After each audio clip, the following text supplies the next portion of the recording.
everyone, my name is Karen. This is my channel RatherBeReading, and today I'm bringing to you a recent reads video.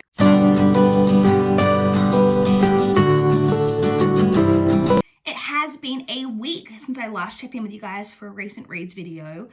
I read 5 books this week, so not quite as successful a reading week as the past couple, but we are getting into that really busy time of the year with like work events and like things like that going on. So we're going to talk about the 5 books. We'll then talk about like how the week kind of went and how we're progressing towards getting them goals done for the rest of the year.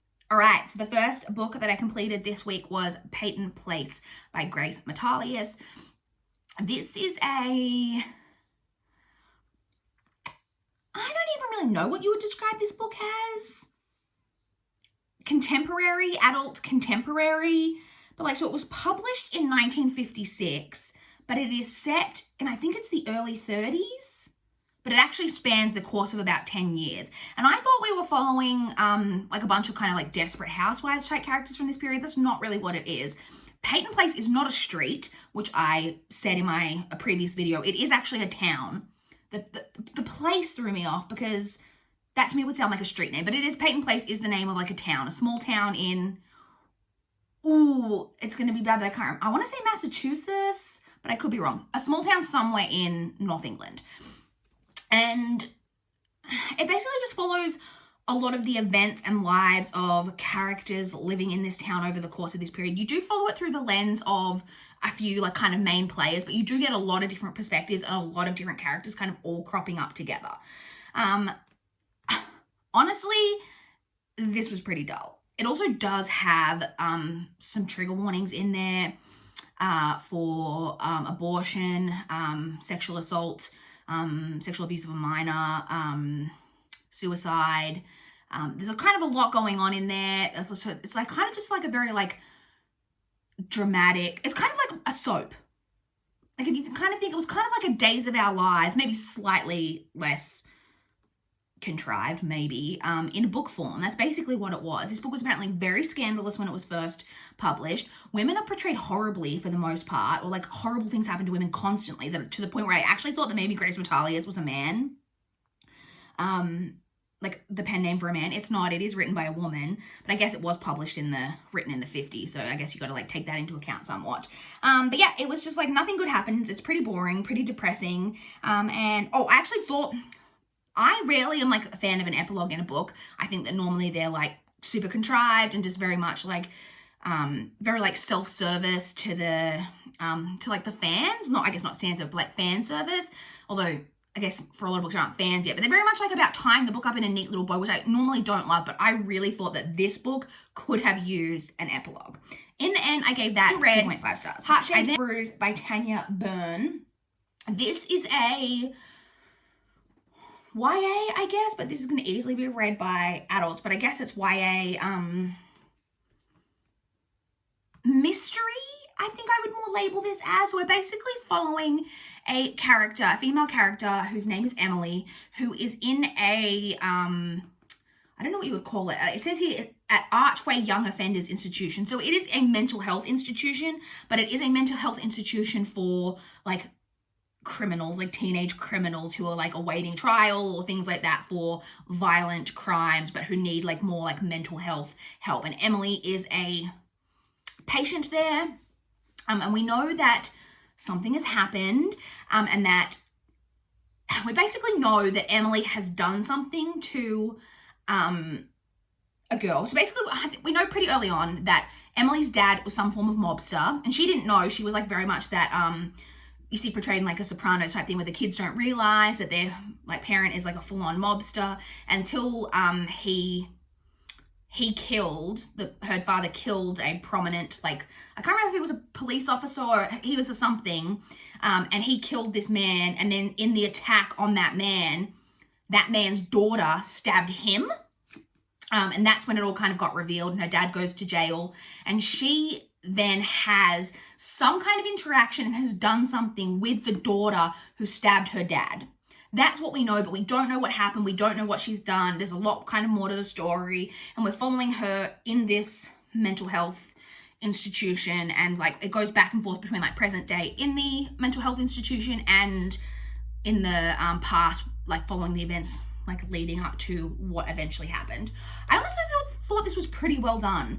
I don't know why, but I went into this kind of expecting it to be not great, and I don't know why that is. I don't know why I had that expectation, because it was actually surprisingly good. I really quite enjoyed the writing. There is something that happens towards the end that I think is supposed to be quite shocking. I saw it coming, but I do think there would be people who would really enjoy that, like as a twist. I thought it was pretty well written. Like, I would read more from Tanya Byrne. I actually realized that I have another book by her on my TBR, although I don't think that one's a mystery. Although it could be, I don't know. But I did enjoy this. I ended up giving this 3.75 stars. The next book that I read was The Cinderella Murder by Mary Higgins Clark and Alfair Burke. This is the second book in the, what is this series called? Oh, the Under Suspicion series, which I had. So this is the book, the second one, was one of the books that was on one of my goals for 2020 to read books that I had marked as to read on Goodreads, like the first page of my marked as to read. And so I read the first book earlier in the year and actually really didn't enjoy it. I thought it was pretty mediocre. But I wanted to read this second book because it was the one that I marked and thought, we'll see how it goes. And I do think that this second book is an improvement on the first one. So this is a mystery, like crime mystery series set around a true crime documentary television show. I believe these were published in like the early 2000s. So it's like a pretty early like form, because that's a pretty popular trope in like mysteries and thrillers these days. This is probably a pretty early form of it. So in this one, we're following the case of a girl that was dubbed the Cinderella Murder because she was basically found in a park somewhere in LA. And she'd obviously been running, had like run, and like in the course of running, she'd lost one of her shoes. So one of her shoes was like separate from where her body was eventually found, and from that she was dubbed the Cinderella Murder. She was young, she was 19, and it became quite a famous case because she was on her way, well, she was supposed to be auditioning for a quite prominent, like up-and-coming director, and she didn't turn up for the audition and was found murdered instead. But there was some suspicion cast on this director, who then went on to become a very famous director, and all of that type of thing. So I did think this one was an improvement. I'm not sure if it's the introduction of Alfair Burke, because the first one was just written by Mary Higgins Clark, and I believe the rest of the series is written as a collaboration between the two of them. I've never read anything by Alfair Burke, so I don't know how much of the improvement in the writing was a result of their influence. Because to be fair, it's still not great. I did think it was better, but it's still not great. Like, I am DNFing the series at this point, even though the premise of it being set around like solving these cold cases, set around a true crime series, I actually really love that premise. It's one of my favorite like thrillery type tropes, but it just really did not work for me in this particular instance for the most part. Like I said, the writing's still not good. And also for books that are really written by, like, Mary Higgins Clark has published an absolute crap ton of books, and for them to be like such a prominent author and then yet still have books with really severe like editing issues. Like, I'm talking at one point they straight up use the wrong character name, and I'm just like, how has no one picked this up in a book that's like by this prominent of an author? By like, it is kind of mind-boggling. It is also still really predictable. Like, that's one of the things with these mysteries. There is no shock factor at all. It's very much like goes down the path of exactly where you think it's going to go. Also, the main female character, who's like the producer of this true crime television show, her father is a retired police officer. And he inserts himself into police investigations in a way that I just do not think is realistic. For one, they are from New York, and he is like full on part of the investigation into not even a old crime, a current crime going on in LA, to the point where like the detective's like using him to like look, and I was just like, I don't buy this. Like, I just don't think that that's accurate. I mean, I obviously do not have firsthand knowledge of how police departments work and things like that, but I just don't believe that a retired police officer would be given as much free reign to like insert themselves into an investigation the way that's described in these books. So it was better. So I gave the first one 2.5 stars. I gave this one 2.75. It was a little bit better than the first one, but like I said, I won't be continuing on with the series at this point. The next book I read was my TBR teacup pick for December, which was Trick or Treat by Richie Tankersley Cusick. Oh, that is hard to say. This is a point horror book. So these are one of the random books that I bought secondhand a while ago, and I was really excited to get to read one of these because these are just, they're short, quick, easy to read, really fun, nostalgic. It's YA, I guess, like mystery horror. This one is about a girl who, her father has recently remarried to a woman who has a son who is like the year older than her. He's like a senior in high school. I'm guessing because it's always said that he's a year older than her, so presumably she's a junior in high school.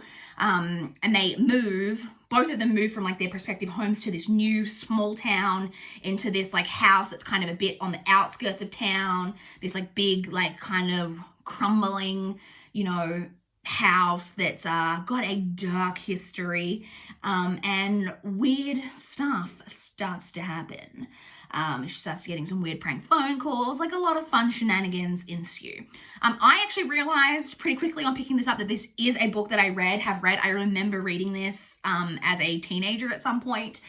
This was just a lot of fun. Like this is not highbrow fiction, but it was fun. It was kind of like silly and like cheesy, but like in the right ways. Like there are some things in here that like as an adult, you're like, this is ridiculous. Like her dad like marries this woman. I believe that they were maybe in a relationship for a while. I'm not sure. It's not really explained, but he eloped. Like, so the daughter didn't know that he was getting married. He's just like run off with this woman, got married, come back, and then now has literally uprooted his daughter, and this woman has uprooted her son to like take them to a new town. The son is halfway through his senior year of high school and just uprooted them, moved them to a new town. Then, because plot reasons, they both end up going to Hawaii for several weeks on like a job assignment. So they leave together, the stepmother and the father, for like several weeks, leaving their two teenage children alone in a house that they're not familiar with, in a town that they're not familiar with, at a school that they've been going to for literally like 2 days. And I was just like, these are not great parents. But plot reasons. So like I said, if you look at it in that way, like these aren't great, but it's still really fun, enjoyable. I really enjoyed my time reading this. I gave this 3.5 stars. And then the final book that I read this week was The Girl of Hawthorn and Glass by Adan Jerreat-Poole.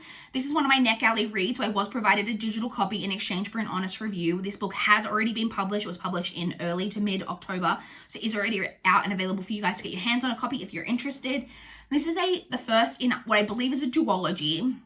It's YA fantasy, so where the main character is, I'm not sure if it's pronounced Ellie or Eli, it is spelled E-L-I. In my head, I was saying it Eli, who is so it's set in a world where there's like our world, then there's also like a witch world that are kind of like connected, and she can travel like between the two worlds, and she, like her mother is a witch, but she is not like human technically. She looks human, but she's a made thing, and she was created to hunt and kill ghosts, which she like travels into the human world in order to do. Circumstances happen and she ends up getting trapped in the human world, and then stuff happens. So this has some really great diversity in it that I don't think I realized going in. So Adan Jerreat-Poole is a non-binary author. The main character is a made thing. It's not technically human, but it does use female pronouns. But the love interest uses they, them pronouns. Non-binary is never a word used on the page, but they do use they, them pronouns. The love interest is also black. And there is the word, I believe it's still pronounced boy, B-O-I, which I had never heard before and have Googled. So like it was an educational process for me as well. I learned some things that is used, and it is actually in the title for the second book. So that's in there. And then one of the prominent side characters is also a gay male character. So there's a lot of really, really great diversity in there. In terms of the story, I had some issues in only that the world building for me was a little bit weak. And I think the author was really trying not to go down the path of being too like info dumpy or like world dumpy in terms of like the world building, but we didn't end up kind of getting enough. You're really kind of like thrown into the story and just kind of have to figure it out. And sometimes that's okay. But then throughout the course of the story, I didn't feel like we got enough to like really flesh out this world, the like more of the witch world, and exactly how it worked and what was going on. You meet 0 adults from the witch world besides the main character, Eli's mum. You meet like no other like adult characters, so I wasn't really exactly sure like how the world worked, like exactly what the purpose of everything that was happening was happening. It was all very interesting. Like I said, I liked the characters. I did think that just overall the story felt underdeveloped, and it is short. I believe this is, it's only like just over 300 pages. So I do think that maybe the author could have added in like another like 50 or so pages and just taken time to like flesh some things out a little bit. And it was enjoyable. Like I said, it had really great diversity in it. And in the end, I gave that 3.25 stars. So those are the 5 books that I read. In terms of my current read, I am actually currently reading 2 books. So on audio, I am currently listening to Metalious by Claire G. Coleman. I forgot to check how far through I am, but I'm pretty far through. I'm like 85% of the way through. But I have spent very little time physically in the office in the past couple of months, but I was back in the office physically the end of last week.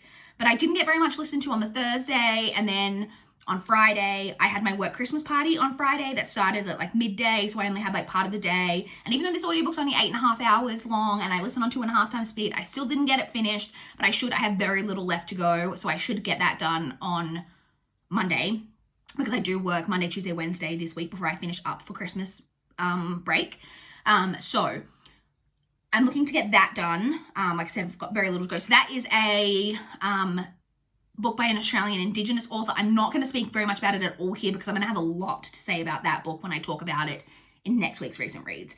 And then in terms of my non-audiobook current read, I'm currently reading The Pact by Dawn Goodwin. This is another NetGalley thriller that I have. This one I am just over halfway. I'm about 56% of the way through, but it is a really quick read. I literally sat down and read for maybe half an hour today, and I got through 30% of the book, so I predict that I will have that done later today. They're the 2 that I'm currently reading. So like I said, so I had a really busy end part of the week. So my reading really, like I literally didn't read anything yesterday. So I'm actually filming this on Sunday. I normally film on Saturday, but I didn't film yesterday or read. I had a really busy day yesterday. And then obviously like Friday was my work Christmas party and all of that going on. So I've had a couple of really busy days. So I just have had very little time for reading over the past couple of days. So things have like slowed down a little bit. But as I said, I do finish work for the year on Wednesday. Wednesday is my final day, and then I don't go back to work until the 4th of January.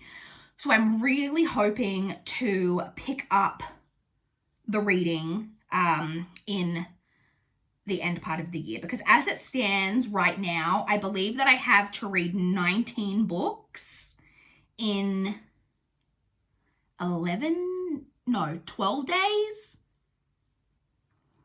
in order to hit my Goodreads goal. I don't know that that's manageable, but I am hoping to have to get an absolute crap ton of reading done over the Christmas break. So stay tuned. Can I do it? I don't know. But that is everything from me for this week. I would love to chat with you guys in the comments down below if you've read any of the books that I talked about, what your thoughts are on them, or if you want to chat to me about what you guys have been reading recently. I would love to know, how is your reading going for this end part of the year? Are you just like really busy and not finding time to like read? Because obviously this can be a quite crazy time for a lot of people. Obviously, maybe things are a little bit different in this area for a lot of people because of the state of the world at the moment. I've said it before and I'll say it again. Australia and the area I've lived in particular have been incredibly lucky that we haven't been hit by COVID anywhere near as much as other areas. And so Christmas is still looking pretty different for me and my family this year because my mum is actually gone to, my sister had surgery, and so my sister's family was supposed to be traveling down for Christmas this year, and now my sister couldn't travel down because she's having surgery right before Christmas, so isn't like able to travel. So my mum actually traveled up there to help my sister, just generally, but also with my sister's kids and all of that type of thing. So my mum's not there. So the Christmas this year is just literally going to be me, my dad, and my nan, which is a very different look from previous years. But the fact that I can see family, I understand, is a huge privilege for Christmas in 2020. So I hope that everyone is doing great. This video will be going up pretty close to Christmas. I think I should be having one other video that I'm very excited to get up, going up before Christmas. But I will say, just in case that video, something happens, Merry Christmas. Merry Christmas, happy holidays, just happy seasons greetings. Even if you don't celebrate Christmas, I hope that you still get some form of like leave over the holiday period and can like take advantage of some time off to just like de-stress, take some time for ourselves, because I think we all need it this year. We really, really do. So yeah, I would love to chat with you guys in the comments down below. Please like this video if you liked it. Please subscribe if you want to see more from my channel. That is all I have for this video today. Bye guys.